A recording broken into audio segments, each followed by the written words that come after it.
Hey everyone, it's Todd in the Shadows, everyone's favorite music critic on YouTube except for the other guy. Probably several others. Once again, it's time for the worst hits of the year list, and there's a question I've been wrestling with. Should I keep doing these? I hate this, I hate that. Come on, right? We've got enough negativity in the world. Why not just elevate the things you love? Why you gotta be so harsh to innocent artists just trying to entertain people? It's something I've thought about a lot, especially these last couple of years where it's been really difficult to fill out the worst list. Popular music more and more gravitates to the middle ground so they can get on a Spotify playlist or something. And it feels like very few artists have the courage or ambition to really, truly suck. But I thought about it and I decided, yeah, I am gonna keep doing the worst list. 'Cause I need money. And the worst list is always my most popular video. I mean, Christmas is coming up if you didn't notice. I got a lot of shit to buy for myself while it's on sale. But I also genuinely want to make a worst list. Like, part of the reason I limit myself to the hits, and again, I define that as anything that reached Billboard's top 20 or made the year-end Hot 100. The reason I do that is more and more I consider myself a historian of a kind. And this is an easy way to do complete coverage of the year that was. And at a time when artists and their insane fan armies seem to demand only positive coverage, it feels important to record the bad, too. I want the lousy trends recorded for posterity, even if it's just my personal interpretation of them. Like, keep in mind, I'm just a single critic among many, and I have very limited tastes. I get things wrong all the time. My kids will look back at these lists and laugh at me for not liking Gucci Gang, which will be the most classic of hip-hop at that point. So, don't take it too seriously. We're just here to have fun, right? Right. Alright, we're counting down Leave me alone. the top 10 worst hit songs of 2019. Number 10. So there's an old episode of How I Met Your Mother about the psychological phenomenon called associative regression. Or in their words, Revertigo. Yeah, I don't know about Revertigo. it's about how you become your old self when you're around things or people from your past, even if you've changed drastically since then. Now, I could not find any actual scientists talking about it, so the show might have pulled it out of its ass.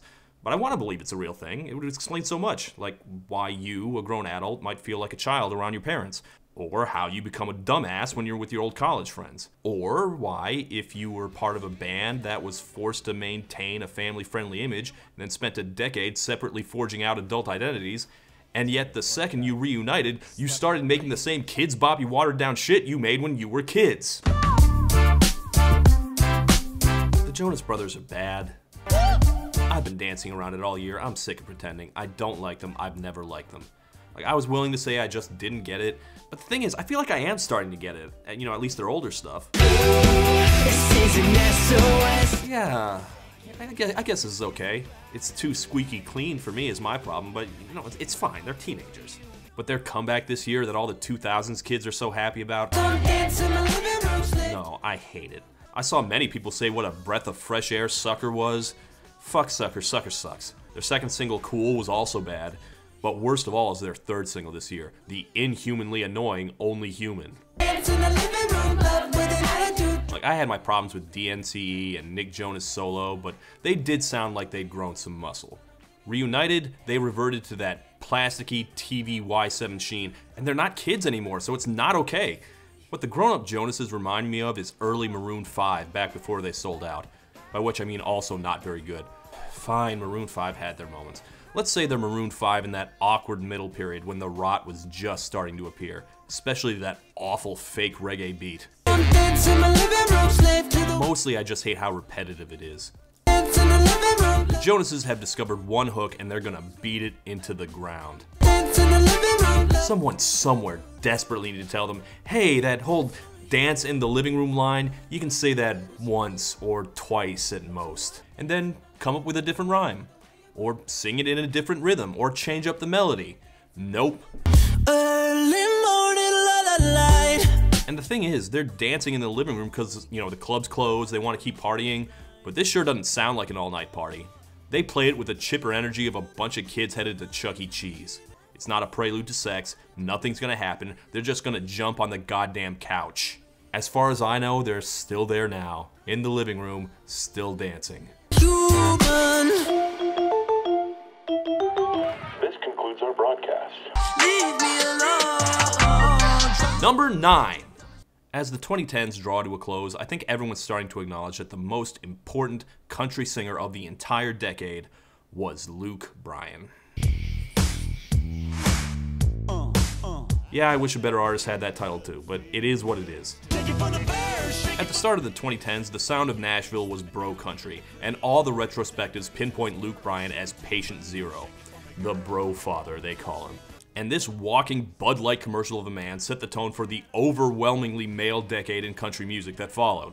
Now, I'm told that bro country burned itself out years ago. Certainly it seems out of step now, where the big trend is guys who'd more buy you flowers instead of catcall you at a Buffalo Wild Wings. But every time I check back in with the country charts, there's always at least one meat-brained dumbass flatulating his way through. Usually Bryan himself. This truck needs a half tank.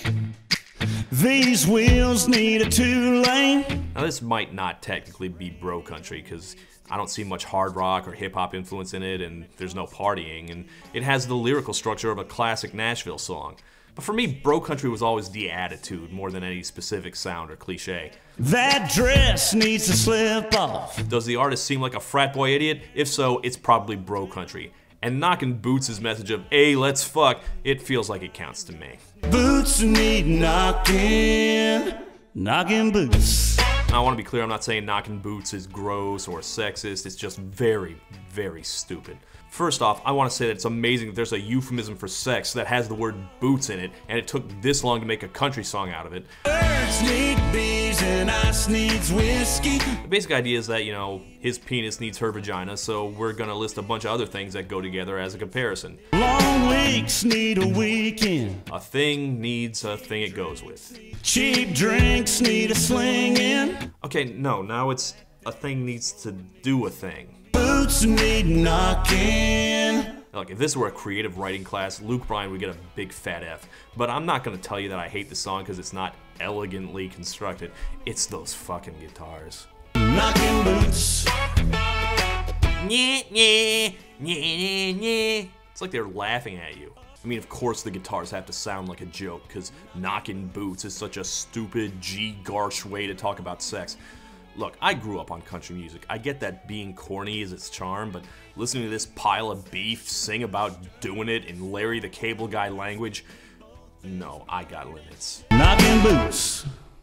Leave me alone. Number 8. I'll probably get into this more in the best list, but 2019 felt like a very fresh year. The most dominant acts of the year were new names, teenagers, or both, and I absolutely welcome it. Most of the superstars of the 2010s, like, you know, Taylor, Bieber, Sheeran, they felt worn out by decade's end. It's time to turn the reins over to the next generation. There are exceptions to this. I will give you the world, baby girl. You just gotta be worth it. In January, we saw the debut of 20-year-old R&B up-and-comer YK Osiris, a distant relative of the Cyruses. Good year for the Cyruses this was. Funny thing, I said if a song made the year-end Hot 100, I'd call it a hit. The year-end chart is weird though. This song only barely cleared the top 50, but it broke right at the right moment early in the year and just kind of lingered on for a long time, so he made the list. That feels like a technicality to me, but here we are. YK Osiris charted with his very first single, Worth It, which makes me realize maybe I just don't like songs with that title. Baby, I'm worth it. But this is not a song that has much to do with Fifth Harmony. What it is a straight rip-off of The Weeknd's deeply unpleasant soundtrack hit, Earned It. Worth it. Worth it. I'll give you the world. Honestly, that song probably should have made a worse list that year too. Because both songs are like, hey girl, you're good enough that I'm gonna let you sit on my dick because you're worth it. Gee, thanks, I'm flattered. Motherfucker, are you worth it? Everybody You gotta have a certain kind of charisma to pull that off, and YK Osiris has one big disadvantage, which is he's an awful singer. You just gotta be worth it. Yeah. But you don't gotta be. His voice, he sounds like if we gave Aziz Ansari an R&B career. Mostly he seems like a throwback to like 15 years ago when we got a whole bunch of weasel-voiced teenagers like Lloyd, Chris Brown. Osiris has said straight up that he wants to take Chris Brown's place. And so far, he's got a good head start, because since the song came out, he has in fact gone to jail for biting his girlfriend in the face. The face. I will say this though, the song ends with a pretty bitchin' R&B guitar solo. And that brought it way down on the list than it would be otherwise. Then again, face biting. Maybe I should bump it back up. Yeah, yeah, yeah, no, no. Leave me alone. Number 7. Horses in the back. When I reviewed Old Town Road, I gave some consideration to a fairly controversial suggestion that music genres should not be combined. Now, I wasn't being very serious about it, but you know, I did have a logic there. You know, there's concern that combining two genres just takes all the things good or interesting about either of them and cancels each other out. Ultimately, Old Town Road proved that that fear was unfounded.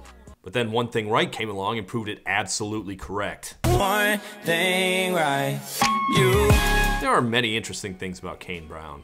He's one of the leading lights of a new breed of country star who tried to bring some level of romance back to the genre. He's the first black country star in decades who, you know, didn't come here already famous from another genre. And there are many interesting things about Marshmello.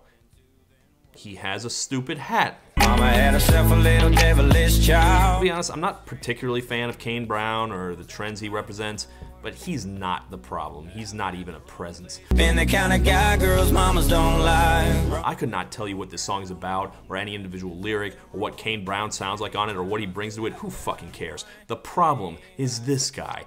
You. Fucking Marshmello, who aptly named himself after Empty White Fluff, is easily the worst of the big name producers. Everything he touches turns into soft, featureless mush. I hate that everything sounds like this now. I first noticed that he was a hack when he had that gigantic hit Happier last year. But at the very least, the sentiment of the song was strong enough to break through the soft void of Marshmello's production. But every other Marshmello song I've ever heard, he has just absolutely ruined. Like, just out of my own edification, I tried to listen to everything else he released this year, and it all sounds exactly the fucking same. He released a song with Churches. Every day. Sounds the same. He released a song with Youngblood. Exactly the same. He released a song with metalcore band A Day to Remember.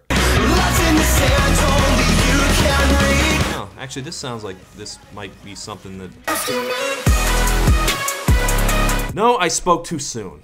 The only singer whose personality he didn't erase with his production was Chris Brown. The one time I would have appreciated less personality. What the fuck?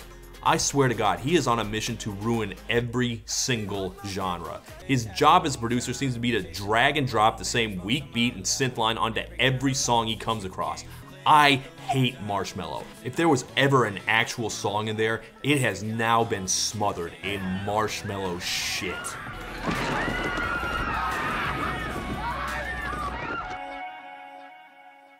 Leave me alone. Number 6. Hey, check this out. Jack White and Jack Black are making music together now. You know, get it? Because, you know, their names are Jack White and Jack Black. I'll be honest, I'm not really expecting much. I remember a while back they did a bit in an award show. Like, you know, their names are similar. Why don't we have them do a bit? Won't that be great? It was not. It was just really awkward. Okay, the point I'm trying to get to here is just because you have a good casting gag doesn't mean you're going to strike gold.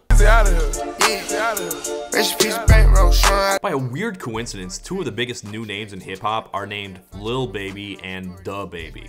Actually, it's not that weird, because we've been recycling rap names for a long time now. Totally expect the next clump of rappers to be named like Lil Young, Young Lil, Lil Lil. But these two guys, they just leaned into it and were like, hey, let's make a song. I'm sure it seemed like a good idea at the time, but there was one big problem with it, which is that no one should collaborate with Lil Baby, because Lil Baby's like one of the worst rappers alive. I cannot stand him. He is a sucking vacuum of charisma. Okay, he had one good song, Drip Too Hard, which had enough energy and moved fast enough that I couldn't really be annoyed by him. That is not true for Baby, where the beat drops back and puts him up front and center. And honestly, it's not even his flow or his lyricism. I just can't get past his voice. Catch him down bad, that's his ass, nigga, you and me. It sounds like Charlie Brown's teacher. Like, I don't really like mumble rap, but this isn't even that. It's like whale songs rap or something.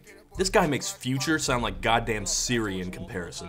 Niggas acting like they got the bank, I'm trying to stop it up. Like, something about his voice just sinks into the uncanny valley for me. Humans shouldn't sound like that when they talk. Still got them bows. But I do like Da Baby, who had a great year. So I was like, well, at least he's good on it.